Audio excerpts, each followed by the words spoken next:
Hello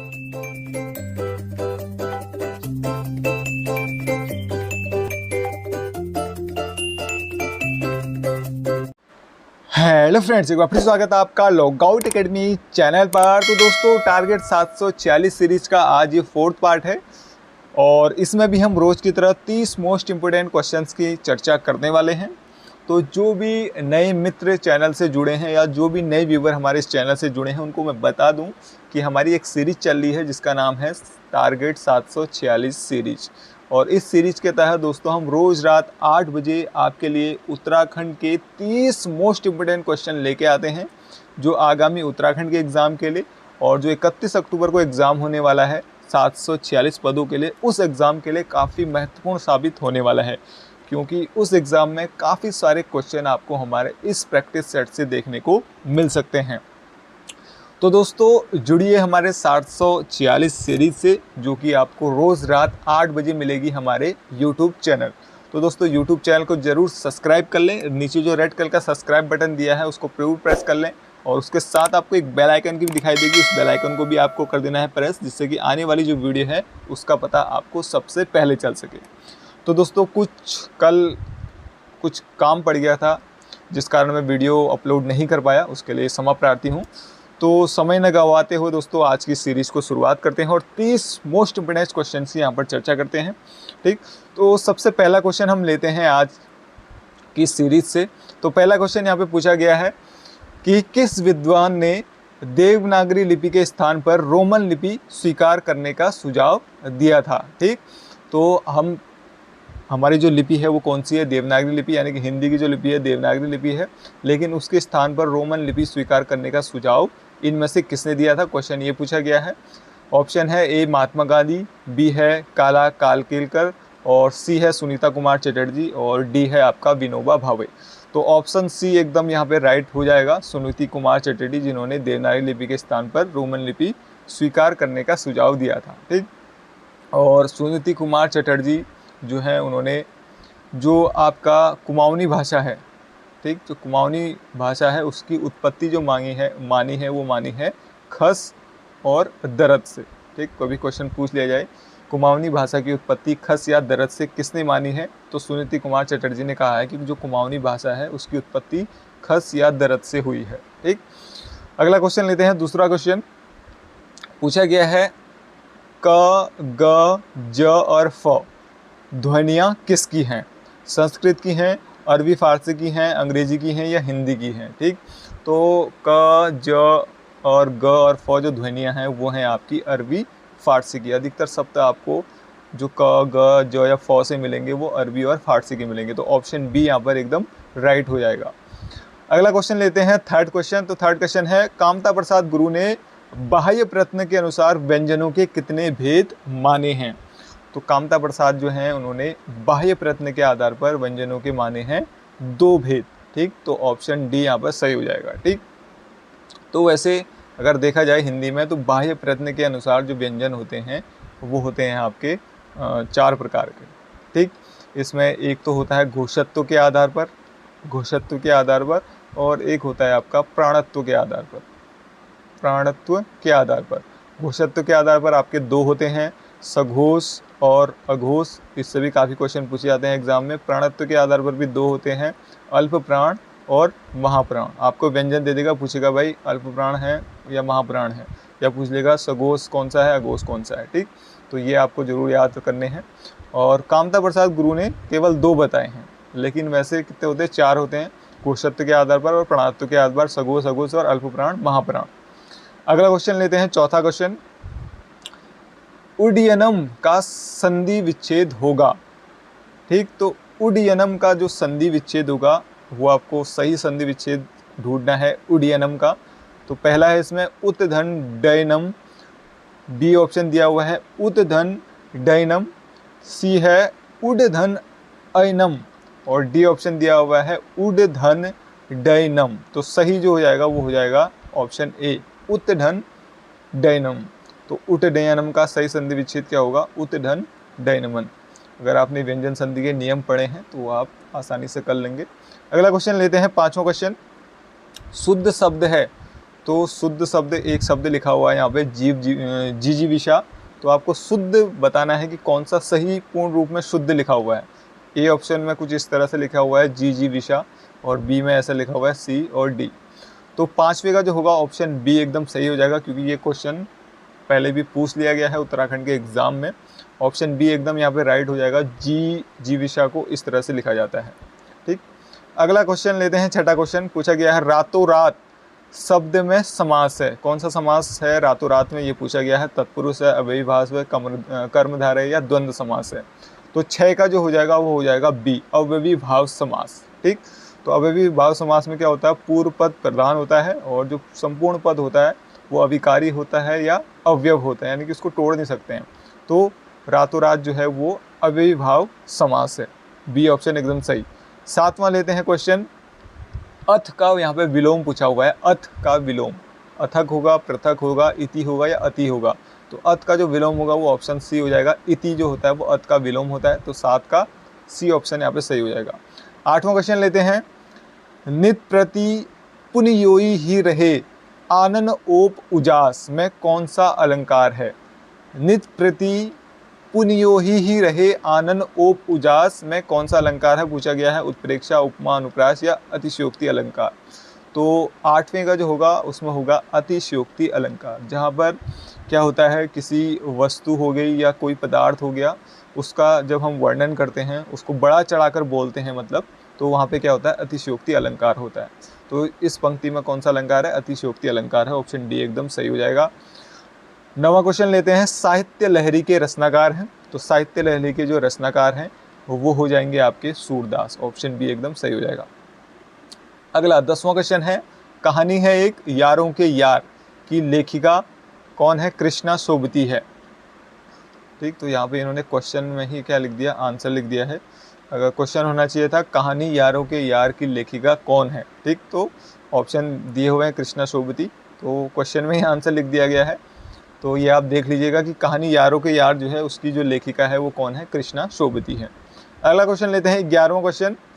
अंग्रेजों एवं गोरखों के बीच हुई संधि की नेपाल सरकार द्वारा संतुष्टि की गई। तो अंग्रेजों और गोरखों के बीच एक संधि हुई थी जिसको हम संगोली की संधि कहते हैं। ठीक, और ये संधि हुई थी आपकी 1815 में। 1815 में संधि हुई थी, लेकिन लागू कब से हुई, यानी कि नेपाल सरकार ने इसको लागू कब से किया गया, वो क्वेश्चन आपसे पूछा गया है। तो ये जो लागू किया गया था वो किया गया था आपका मार्च 1816 में। ठीक, तो गोरखों और अंग्रेज़ों के बीच ये संधि हुई थी, और संधि हुई थी आपकी दोस्तों 2 दिसंबर। कभी आपसे डेट भी पूछ ले तो डेट भी आपको याद होनी चाहिए। 1815 में संधि हुई थी। ठीक, और संधि हुई तो थी 2 दिसंबर 1815, लेकिन लागू कब से हुई, लागू हुई थी 4 मार्च 1816 से ये लागू हुई थी। ठीक, इसमें जो आपके नेपाल के राजा होते हैं गुरु गजराज मिश्र, और अंग्रेज़ों के जो एक कर्नल होते हैं जिनका नाम होता है पेरिट बेड्रसो। ठीक, तो जो नेपाल के राजा होते हैं गजराज मिश्र, ये सिग्नेचर करते हैं नेपाल की तरफ से, और अंग्रेज़ों की तरफ से कर्नल पेरिट बेड्रसो क्या करते हैं, सिग्नेचर करते हैं। ठीक, इस संधि पर, इसी को हम क्या कहते हैं, संगोली की संधि भी कहते हैं। क्वेश्चन ये भी पूछा गया है उत्तराखंड के एग्जाम में। अगला क्वेश्चन लेते हैं। 12वां क्वेश्चन। 12वां क्वेश्चन है। किस राजा के शासनकाल में सती प्रथा का विवरण मिला है। ठीक, तो ऑप्शन दिए हुए हैं राम शाह, श्याम शाह, प्रदीप शाह या प्रताप शाह। ठीक, तो पूछा गया कि सती प्रथा का विवरण किसके शासनकाल में मिला है, कौन सा ऐसा राजा है। तो यहाँ पे ऑप्शन बी एकदम सही हो जाएगा, श्याम शाह। श्याम शाह के शासनकाल में ही यहाँ पे सती प्रथा का कुछ बहुत विवरण मिलता है। और श्याम शाह जो है वो वही व्यक्ति है, पंवार वंश का राजा था, जो जहांगीर से मिलता है। और जहांगीर क्या करता है, इसको हाथी और घोड़े क्या करता है, उपहार स्वरूप देता है। ये क्वेश्चन भी पूछ लिया गया है एग्जाम में। ठीक, इसका नामा जहांगीरनामा में इसका विवरण भी है कि जो मुगल बादशाह जहांगीर, उसने श्याम शाह को हाथी घोड़े क्या करे थे, उपहार स्वरूप दिए थे या दान में दिए थे। ठीक, और श्याम शाह को ही हम क्या कहते हैं, विलासी राजा भी कहते हैं। अगर पूछ लिया जाए कभी कि विलासी राजा किसको कहते हैं, श्याम शाह को कहते हैं। और श्याम शाह जब आपका कुमाऊं में क्या हो रहा था, आंतरिक विद्रोह हो रहा था, कुमाऊं में आंतरिक विद्रोह चल रहा था, चंद्रवंश में।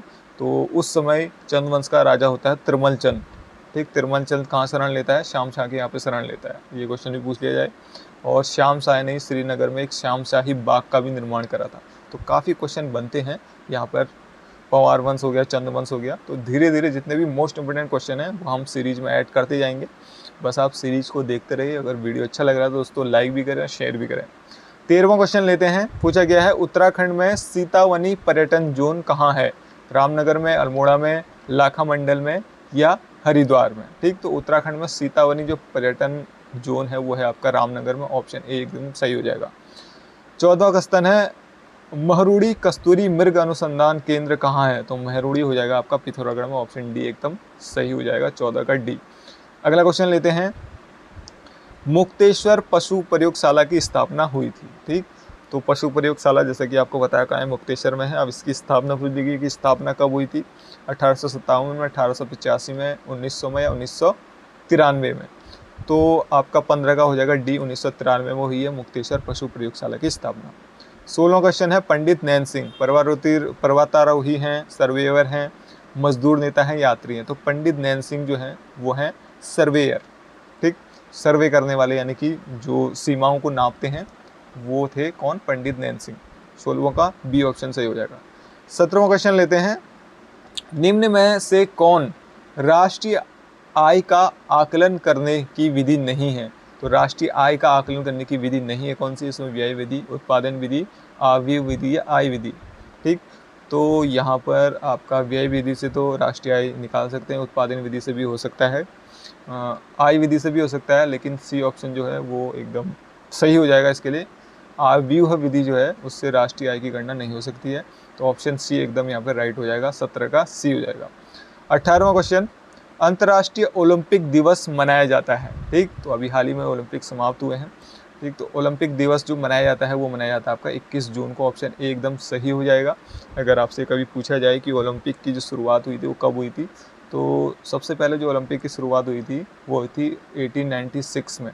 ठीक, तो एथेंस में ये शुरुआत हुई थी। एथेंस यूनान की राजधानी है, यूनान का एक शहर है एथेंस। वहाँ से ओलंपिक की शुरुआत हुई थी 1896 में। अगर कभी पूछ लिया जाए कि भारत ने कब शामिल हुआ था ओलंपिक में, तो भारत शामिल हुआ था 1900 में। ठीक, पेरिस ओलंपिक में ये शामिल हुआ था भारत। अगर पूछ ले महिलाएं कब शामिल हुई थी, तो 1952 में भारत की महिला भी शामिल हुई थी। ठीक, जिनका नाम था नीलिमा घोष। ठीक, ओलंपिक में शामिल होने वाली पहली महिला हैं भारत से। और ये जो ओलंपिक हुआ था वो हुआ था हेलसिंकी में, हेलसिंकी। ठीक, ओलंपिक से भी एक आध क्वेश्चन आपको देखने को मिलेगा। अभी हाल ही में कुछ विजेता रहे हैं भारत की तरफ से, उनको भी आपको देख के चलना है। एक क्वेश्चन आपका वहाँ से भी बन सकता है। अगला क्वेश्चन लेते हैं। 19वां क्वेश्चन बैकुंठ चतुर्दशी मेले का आयोजन स्थल, यानी कि पूछा गया है कि बैकुंठ चतुर्दशी का मेला जो है वो कहाँ लगता है? पौड़ी में, चमोली में, मसूरी में या श्रीनगर में? तो ऑप्शन डी एकदम सही हो जाएगा, श्रीनगर में लगता है बैकुंठ चतुर्दशी का मेला। अगला क्वेश्चन 20वां डीडवाना झील है राजस्थान में, उत्तराखंड में, जम्मू कश्मीर में या उत्तर प्रदेश में? तो डीडवाना जो झील है वो है आपकी राजस्थान में। ऑप्शन ए एकदम सही हो जाएगा। 21वां क्वेश्चन अंतर्राष्ट्रीय न्यायालय कहाँ स्थित है? तो अंतर्राष्ट्रीय न्यायालय एकदम सिंपल सा क्वेश्चन पूछ लिया गया, तो ऑप्शन डी हेग में स्थित है अंतर्राष्ट्रीय न्यायालय। 22वां क्वेश्चन लेते हैं। स्वर्ग में गुलामी करने से अच्छा है नरक में शासन करें। ठीक, ये लाइन किसकी है, यानी कि कथन किसका है? महात्मा गांधी का, हिटलर का, मिल्टन का या स्टालिन का? तो स्वर्ग में गुलामी करने से अच्छा है कि नरक में शासन करे, ये कथन है मिल्टन का। ऑप्शन सी एकदम सही। 23 क्वेश्चन है ब्लू हाउस किस देश के राष्ट्रपति का निवास स्थान है? ठीक, तो ब्लू हाउस जो हो जाएगा वो हो जाएगा दक्षिण कोरिया। ऑप्शन डी एकदम सही हो जाएगा। ठीक, अगर व्हाइट हाउस पूछा जाए व्हाइट हाउस तो वो अमेरिका, यूएसए का। 24 क्वेश्चन देखते हैं। URL का पूरा नाम पूछा गया है। यूनिफॉर्म रिसोर्सेस लोकेटर है या यूनिवर्सल रिसोर्सेस लोकेटर है या यूनिक रिसोर्सेस लोकेटर है या इनमें से कोई नहीं है। ठीक, तो 24 का जो हो जाएगा वो हो जाएगा ए ऑप्शन सही हो जाएगा, यूनिफॉर्म रिसोर्सेस लोकेटर URL का पूरा नाम है। 25वां क्वेश्चन लेते हैं। पूछा गया है कि महान संगीतज्ञ तानसेन का मकबरा कहाँ है? काबुल में, लाहौर में, सिकंदरा में या ग्वालियर में?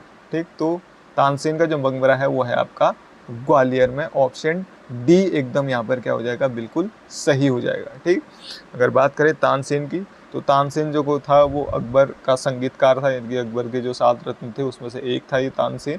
और इसके जो गुरु थे वो थे मोहम्मद गौस। मोहम्मद गौस इसके गुरु थे, और इनका भी कब्र कहाँ है, ग्वालियर में ही है। ठीक, और तानसेन की इच्छा थी कि मुझे अपने गुरु के साथ ही दफनाया जाए, इसलिए मोहम्मद गौस और तानसेन दोनों का जो कब्र है वो कहाँ है, ग्वालियर में है। ठीक, तो 21 का यहाँ पे क्या हो जाएगा, 25 का क्या हो जाएगा, डी ऑप्शन एकदम सही हो जाएगा। अगला क्वेश्चन लेते हैं, 26वां क्वेश्चन। भारत का परमाणु रिएक्टर किस नाम से जाना जाता है, ट्राम्बे, अप्सरा, अग्नि या नाग। तो भारत का जो परमाणु रिएक्टर है वो अप्सरा के नाम से जाना जाता है। ऑप्शन बी एकदम सही हो जाएगा। 27वां क्वेश्चन लेते हैं, पूछा गया है उत्तराखंड राज्य गीत लिखा है, तो उत्तराखंड का जो राज्य गीत है वो किसने लिखा है। तो राज्य गीत क्या है वो भी आपको पता होना चाहिए। तो राज्य गीत है उत्तराखंड देवभूमि मातृभूमि शत शत नमन अभिनंदन। इस तरह से उत्तराखंड का राज्य गीत है। 2016 में इसको राज्य गीत की संज्ञा दी गई है। तो पूछा गया है ये राज्य गीत लिखा किसने, अनुराधा सारस ने, नरेंद्र सिंह नेगी ने, हेमंत बिष्ट ने या हेमंत पांडे ने। ठीक, तो ये गीत जो लिखा है वो लिखा है हेमंत बिष्ट ने।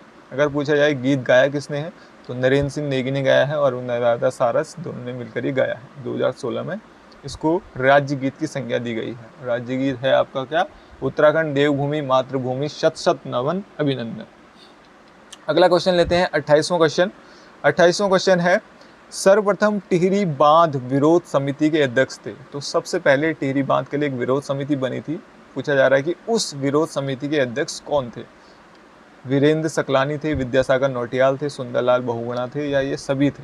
ठीक, तो सबसे पहले जो टिहरी बांध विरोध समिति बनी थी उस समिति के अध्यक्ष थे आपके विद्यासागर नौटियाल। यहाँ पर बी ऑप्शन एकदम सही हो जाएगा। ठीक, तो टिहरी जो बांध है उससे काफ़ी क्वेश्चन पूछे जाते हैं और हर एक एग्जाम में एक नए क्वेश्चन आपको देखने को मिल जाता है टिहरी बांध से। तो टिहरी बांध की थोड़ी हम अगर बात करें तो विरोध समिति के अध्यक्ष थे विद्यासागर नौटियाल, और वीरेंद्र सकलानी जो थे इन्होंने सबसे पहले क्या करा था 1979 में सुप्रीम कोर्ट में याचिका डाली थी इसके विरोध में कि टिहरी बांध नहीं बनना चाहिए। इसके विरोध में सबसे पहले सुप्रीम कोर्ट में याचिका किसने डाली थी, ऐसा क्वेश्चन पूछ लिया जाए तो किसने, वीरेंद्र सकलानी ने। ठीक, ये हो जाएगा। उसके बाद टिहरी बांध से जो क्वेश्चन बनेगा वो बनेगा कि किसके सहयोग से ये बांध बना, तो रूस के सहयोग से ये बांध बनाया गया है। और 1972 में क्या हुआ था, उत्तर प्रदेश सरकार ने इसकी स्वीकृति दी थी। और 1978 ये क्वेश्चन अभी पूछा गया है हाल ही में कि टिहरी बांध का जो कार्य है वो कब से शुरू हुआ था, तो 1978 से ये बनना शुरू हुआ था। ठीक, और 2006 में ये मतलब बनकर तैयार हो गया। तैयार क्या कह सकते हो, 2006 में क्या हुआ था, इसका पहला चरण स्टार्ट हो गया, यानी कि 1000 मेगावाट की बिजली यहाँ से चालू हो गई थी। ठीक, तो इसके अलावा कई सारे और क्वेश्चन बन सकते हैं। ठीक, जैसे सुंदरलाल बहुगुणा ने इसके लिए अनशन करा था 1991 में। उन्होंने 76 दिनों का एक भूख हड़ताल करा था, जिसमें 76 दिनों तक इस बात का कार्य जो था उन्होंने रोके रखा था। ठीक, और भी कई सारे क्वेश्चन बनते हैं, तो धीरे धीरे सारे क्वेश्चन इसमें ऐड हो जाएंगे, बिल्कुल भी टेंशन ना ले। जितने भी दिमाग मारे थे वो मैंने आपको बता दिए। ठीक, तो 28 क्या हो जाएगा, टिहरी बांध विरोध समिति बनी थी सबसे पहले, तो उसके अध्यक्ष कौन थे, विद्यासागर नौटियाल। 29वां क्वेश्चन है 29। तो यहाँ पर आपको एक फजल दे रखा है, उसको सॉल्व करना है। यहाँ पे क्वेश्चन मार्क है, ये कोई संख्या नहीं है, ये क्वेश्चन मार्क है। ठीक है, तो यहाँ पे है 2, 3, 4, 5, उसके बाद 5 है, फिर 7 है, फिर 9 है, फिर पूछा गया है कि यहाँ पर क्या आएगा। ठीक, तो यहाँ पर करा क्या गया है, ऐसे करके इसको 2 पार्टों में डिवाइड कर लिया गया है इस तरह से। ठीक, इस तरह से बनाया गया है। अगर हम इसका देखें, इस ये वाला पार्ट, इधर वाला पार्ट, यानी कि दायां पार्ट देखें तो 2 लिखा हुआ है, 2 के बाद 3 लिखा हुआ है, 3 के बाद 4 लिखा है, 4 के बाद लिखा है 5 लिखा है। ठीक, तो यहाँ से बीच की रेखा हो गई और इधर क्या हो गया, ये दाएं पार्ट हो गया। अब बाएं पार्ट में अगर देखेंगे तो यहाँ से देखिए 5 लिखा हुआ है, 5 के बाद यहाँ पे 7, यानी कि 2 बड़ा हुआ है, 7 के बाद 9, यानी कि 2 बड़ा है, 9 के बाद अगर हम 2 बढ़ाएंगे तो यहाँ पे कितना आ जाएगा, 11 आ जाएगा। तो ऑप्शन बी यहाँ पे क्या हो जाएगा, एकदम सही हो जाएगा।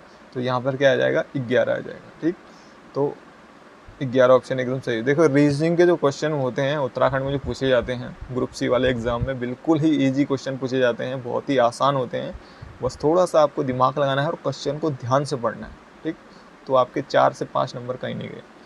लास्ट क्वेश्चन लेते हैं सीरीज का। पूछा गया है गंगा को जीवित व्यक्ति का दर्जा दिया गया 2017 में, 2018 में या 2016 में या 2015 में। तो गंगा को जीवित व्यक्ति का दर्जा दिया गया था वो 2017 में दिया गया था। ठीक, अगर डेट पूछ ली जाए तो 20 मार्च 2017। डेट भी आपको याद होनी चाहिए, कभी डेट भी पूछ लें। ठीक, तो दोस्तों ये थे आज के 30 महत्वपूर्ण क्वेश्चंस जो कि आगामी उत्तराखंड के एग्ज़ाम के लिए बहुत ही ज़्यादा महत्वपूर्ण हैं।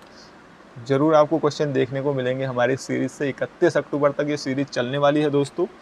तो दोस्तों वीडियो अगर सही लग रहा है, सीरीज़ के क्वेश्चन जो हैं वो लग रहे हैं आपको कि हाँ सिलेबस के आधार पर हैं और क्वेश्चन जो है एकदम टॉप लेवल के हैं, तो दोस्तों रोज़ जुड़िएगा हमारे यूट्यूब चैनल से 8 बजे रात को। साथ ही दोस्तों जितने भी आपके फ्रेंड हैं, मित्र हैं, उनको भी बताइए, उनको भी वीडियो शेयर करें, जिनसे भी उनको भी क्या मिले, थोड़ी बहुत मदद मिल सके। ठीक, बाकी दोस्तों चैनल पर नए हैं, पहली बार सब्सक्राइब कर रहे हैं, ठीक, तो दोस्तों चैनल में जो बेल आइकन है उसको भी ज़रूर प्रेस कर लें। बेल आइकन को प्रेस करने से फ़ायदा ये होगा कि आने वाली जो वीडियो है उसका नोटिफिकेशन एक आपके पास सबसे पहले पहुंच जाएगा। ठीक, जिससे कि आपको पता चल जाएगा कि वीडियो आ चुकी है। ठीक, बाकी दोस्तों वीडियो अच्छा लग रहा है, मेहनत अच्छी लग रही है हमारी, तो वीडियो को लाइक करिएगा, अपनी राय ज़रूर हमें दें कमेंट बॉक्स में कमेंट करके। और दोस्तों आज की इस वीडियो में हम इतना ही लेते हैं और कल हम आएंगे 30 और नए मोस्ट इम्पोर्टेंट क्वेश्चंस के साथ। तब के लिए दोस्तों आज की इस वीडियो में इतना ही। Thank you for watching.